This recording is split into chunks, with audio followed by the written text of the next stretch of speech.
Welcome to the first edition of Highland Park Update. My name is Matthew Hirsch and I chair the borough's Public Information Committee. Thank you for joining us. Tonight's guest is Mayor Gail Brill-Mittler. Thank you for being with us, Mayor. Well, thank you. Tell us a little bit about your term. It's a little unorthodox what we have going on right here. You were sworn in officially back in June of 2014. You ran for election in November of 2014, and then you were sworn in again in January. Tell me a little bit about why. Well, the former mayor, Gary Minkoff, resigned from his position, and the state law requires that there be someone appointed until the next election. And so I came before the Democratic Committee with a bunch of other people, and thankfully the committee selected me as one of the three who went before the council as a whole, and the council then voted and selected me to complete the prior year of the mayor's term. Now, I just ran in November to complete the last year of the former mayor's term. And I'll be running again next November for my own 4-year term. So you recently won, in 2013, you won election to your council seat. Yes, I run every year for something. And the good thing is, people think I'm crazy, but I really love campaigning.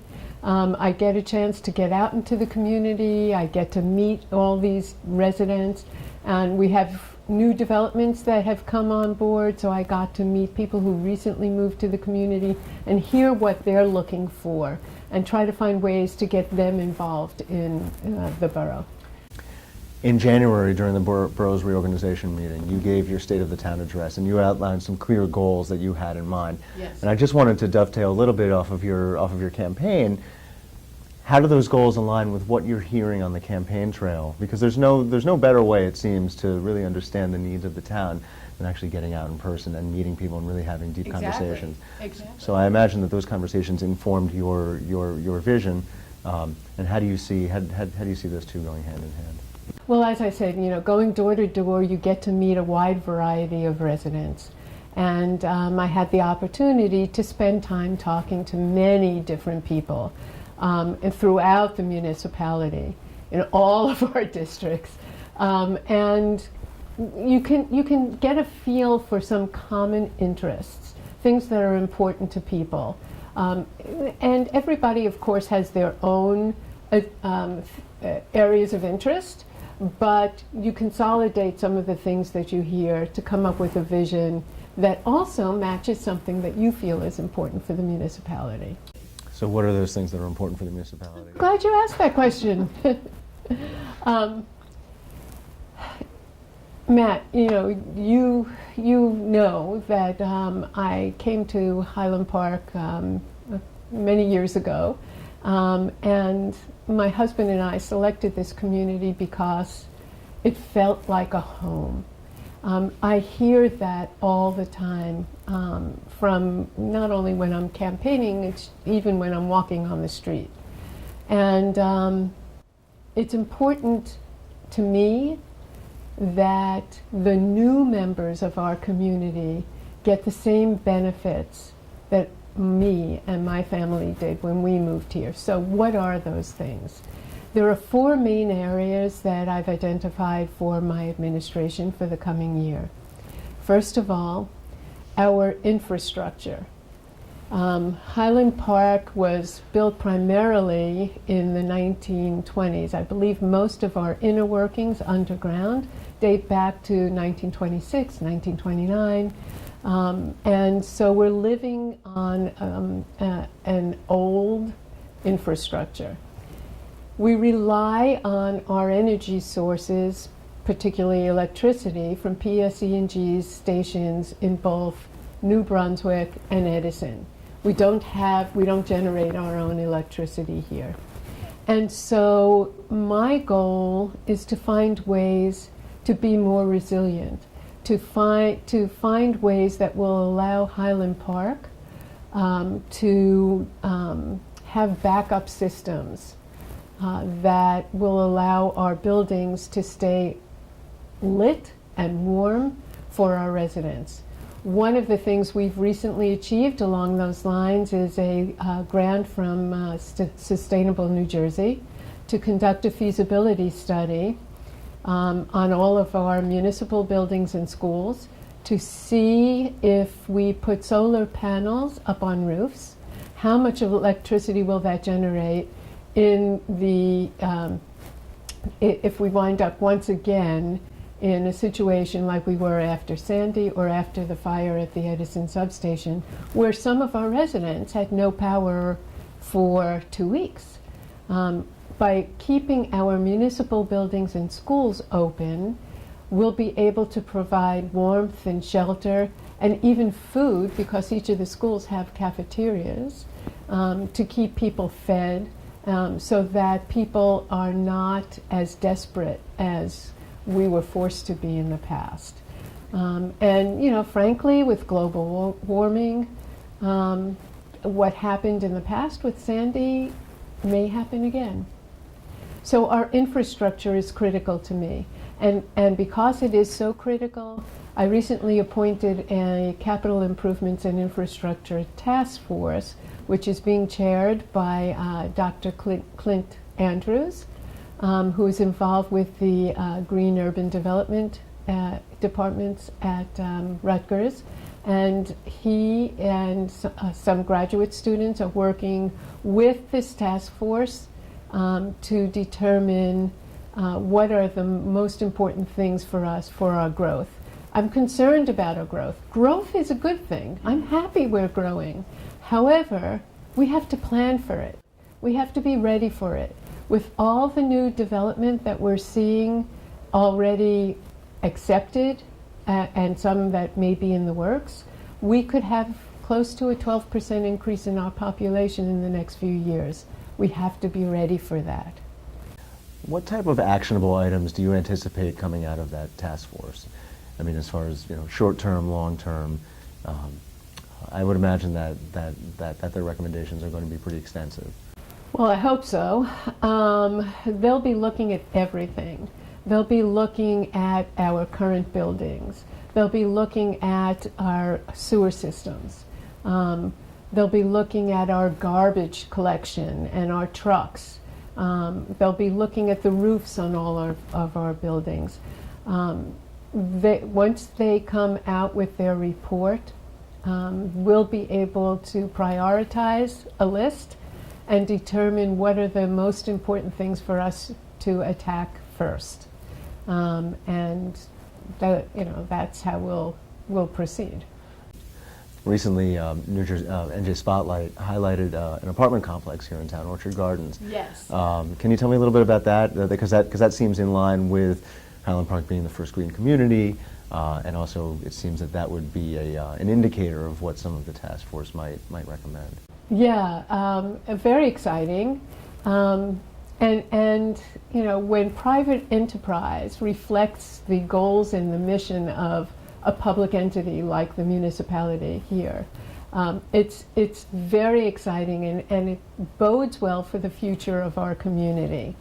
The folks that run and own Orchard Gardens applied to PSE&G for a grant to improve their energy. They took a look at their current air conditioning units, sealants. They looked at insulation and other things, or the boiler that they were running with, and made recommendations for changes that would make them more energy efficient. The people over at Orchard Gardens enacted all of the recommendations. Their residents are seeing savings on their electrical bills, and they are being more green, which is consistent with Highland Park being New Jersey's first green community, and consistent with many of the things that we want to accomplish for ourselves here.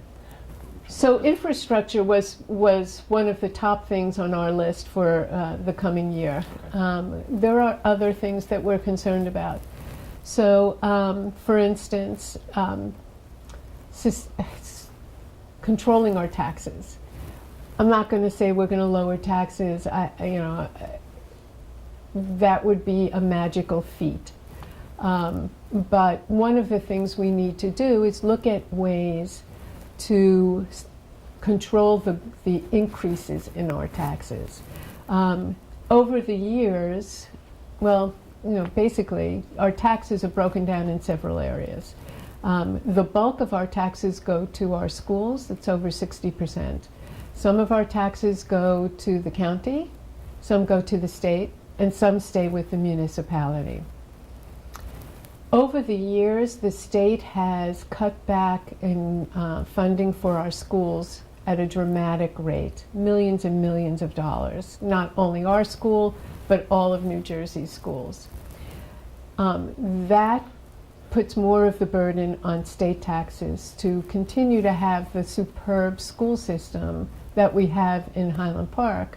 All of us, whether we send our kids to the public schools or not, want to have good schools for all our children here in Highland Park.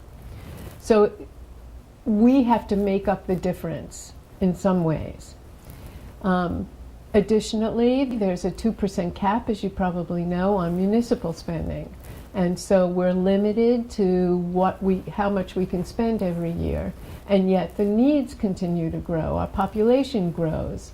And so it becomes very difficult to juggle all these different elements and maintain a level tax base. So one of the things I started to do, and in fact our borough administrator and chief financial officer have joined me on this, I've been meeting with our legislators to express our concerns about the lack of funds that come back to the municipalities, and to help them see the importance of getting the municipalities some of the funding that actually we're supposed to be getting that we haven't been getting.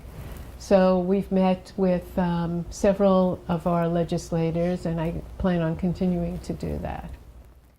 So the other way that we can control our tax increases is through more shared services. One of the first things that I did when I became mayor was I set up meetings with the mayors in surrounding municipalities and spoke with them about things we could do to help each other. One of the first things that we accomplished was a shared service agreement with Edison for animal control, where we're already seeing savings for this coming year to the tune of thousands and thousands of dollars. So that's one thing that we're looking at. And as we continue to meet with other mayors and other municipalities, we'll continue to talk about shared services. We have a shared service with Woodbridge in running our housing authority. We have another shared service with Edison for some of our street repairs. So I want to see what more we can do. And is there a service that we provide that another municipality can use so we have additional revenue coming in? You talked about growth in our residential base, over the next few years. How will growth in commercial development accompany that growth? So I am very interested in redevelopment in our downtown area. We have a fine master plan that was put into place, I think it's close to 15 years ago already. And unfortunately, we had a major economic downturn in 2008, which we're out of. And suddenly we are getting lots of interest from developers along Raritan Avenue. Downtown development, I believe, is going to be key to the growth and stabilization of our tax base here in Highland Park. It's a very interesting phenomenon. We have, right now, the largest segment of our population is the 25 to 44-year-olds. I believe they're close to 26% of our population, which is a large number. And those residents are coming here from larger cities, New Brunswick, Jersey City, New York City. They're coming to Highland Park and they're settling here for several reasons. The same reasons my husband and I came here many years ago. tree-lined streets, good school systems, a community that feels like they care about one another, neighbors, and a thriving downtown. These residents want to be able to, this younger generation, they want to be able to live downtown, they want to be able to come downstairs, get a cup of coffee, walk to pick up their cleaning, and then walk over to New Brunswick, either to the train station or to Rutgers or to J&J to work. So that demographic spends money. They want to live in a municipality like Highland Park, and I think the future of Highland Park is going to be based on development in our downtown area. And it's not only, and that demographic is key, but it also seems that, residents who, like you, who moved here for the same ideals are going to embrace that. It's a really, really interesting phenomenon because, I don't know, maybe for the first time in American history, the baby boomers and the baby boomerangers, the children of the baby boomers, are looking for the same living conditions. The baby boomers are at a point in their lives when they're ready to downsize. And so they're looking for smaller living space, and they're looking for it to be in the middle of a thriving community where they too can walk wherever they want. So they may wind up living right next door to their kids. I don't know how happy the kids will be, but that is, an interesting phenomenon. So we have downtown development, infrastructure, tax stabilization, and what was the fourth point that you outlined in your State of the Town address? Quality of life.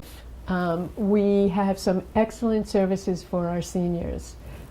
We provide lots of recreation and activities for them. I want to get them more involved. We have some brilliant retired people living here in Highland Park. We need to bring them together to help us communicate different programs that we have here in a better way throughout the community. I'm not talking about communications like our newsletter or e-news or Facebook or anything like that. I'm talking about customer service.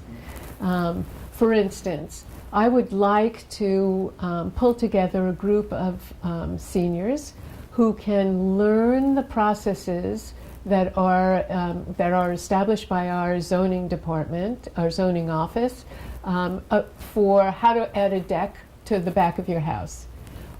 Why should our residents have to torture themselves to try to understand this better when there are brilliant seniors in our community who can learn this and explain it in a manner that is easily understandable and can go out to the community as opposed to the residents having to come here to find out how to go about doing something. I think that would be a great step forward, and actually it was recommended by one of our residents to pull this together, and I think it's a great idea. My big concern is for our teens. We have a senior rec teen center, and frankly, it's supposed to be shared by our teens and our seniors, but the teens don't want to hang out with the seniors, and the seniors, don't necessarily want to have the teens around all the time. We need to find a home for our teens, and we need to do better programming for them, and that's important to me and my administration. Terrific. Being that this is the Highland Park Update, where we're going to do monthly updates of municipal goings-on, so we talked about the State of the Town address. In January also, the Highland Park Police Department honored 4 officers as well as honored a retiring officer.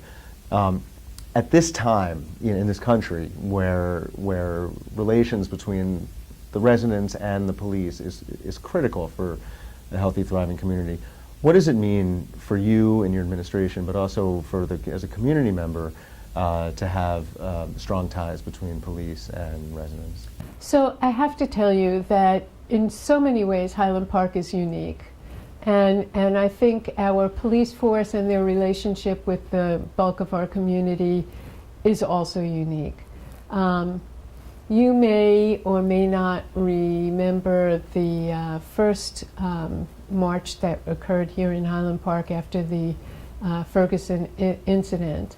But we had a group of residents that marched through town to express their dismay about what happened in Ferguson. And frankly, our police were riding right along with them. At the end of the march, there were speeches, and I was so moved and so touched when I saw one of the marchers from the community, our residents, go over and embrace and hug Captain Golden. It was a beautiful moment. And I say that because our police, we're a small municipality. We get out in front of the community. Our police work very hard to keep members of all parts of our community safe.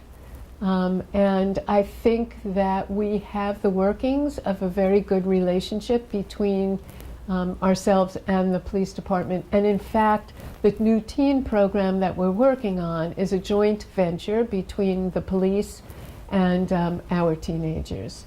And the municipality, of course, and the schools may be involved too, but the police are an integral part of it, and I think that's very important. And that's a great segue for me to talk to you a little bit about what happened at that January meeting. One of the best parts of my job is being able to celebrate the achievements of some of our police officers. Whereas Adrian Karen was hired by the Highland Park Police Department on December 19, 1990, and graduated the 54th Basic Training Class at the Middlesex County Police Academy.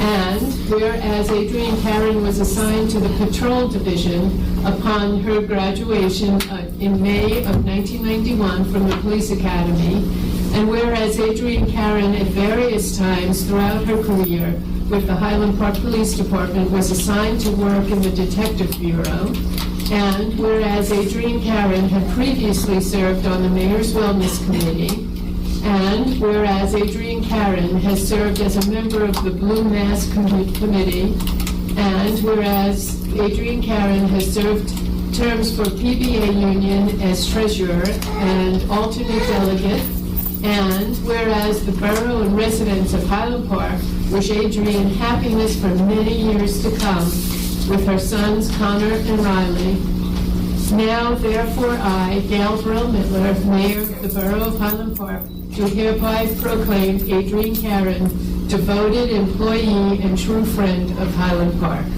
And on behalf of the residents and staff of Highland Park, I do hereby commend Adrian for her dedication to Highland Park and congratulate her on her well-deserved retirement. Thank you.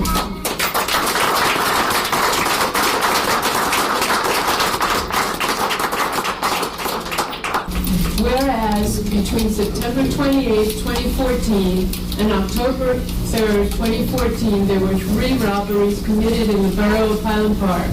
And whereas officers developed information that the 3 robberies were similar in nature, and whereas through investigative techniques, officers identified 3 suspects, and whereas within less than 12 hours after the last incident, all 3 suspects were located, taken into custody, and charged with robbery, and whereas the efforts of those officers represent the best traditions of solid investigatory work and devotion to duty. Now, therefore, I, Gail Brill-Mittler, Mayor of the Borough of Highland Park, so hereby issue the special commendation to the following police officers for their roles in developing information which resulted in the arrest of several suspects. Sergeant Jason Culver, Detective John Sashow, Patrolman Brian O'Mara, Detective Donald Newton. He's sick leave, so I'll accept it for him. Okay. Patrolman Kevin Garrity. And Patrolman Sean McGraw. Thank you all for your dedication to Highland Park. You're the reason that people feel safe in our community, all of our people, and I thank you for everything you do every single day of your careers. Thank you.